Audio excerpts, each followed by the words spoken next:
আমরা জানতে পেরেছি পাকিস্তান ভারতের 5টি রাফাল ধ্বংস করে দিয়েছে এবং অনেক আমেরিকান অস্ত্র ধ্বংস করেছে, যার মধ্যে অনেক ড্রোন রয়েছে, রাশিয়ান ড্রোনও রয়েছে।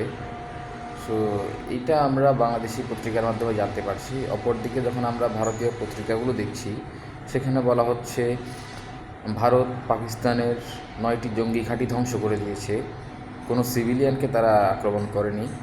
এবং রিসেন্টলি আপনারা যেটা শুনেছেন যে ট্রাম্পের ফোনের পরিপ্রেক্ষিতে ভারত পাকিস্তান যুদ্ধবিরতিতে যেতে সম্মত হয়েছে, কিন্তু তার পরপরই গতকাল পাকিস্তান আবার ভারতে হামলা করে দিয়েছে যুদ্ধবিরতি শর্ত লঙ্ঘন করে।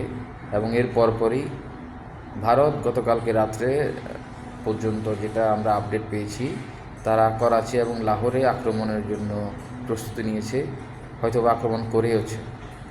তো এই ক্ষেত্রে আসলে বাংলাদেশি হিসেবে আমাদের কী লাভ বা ক্ষতি?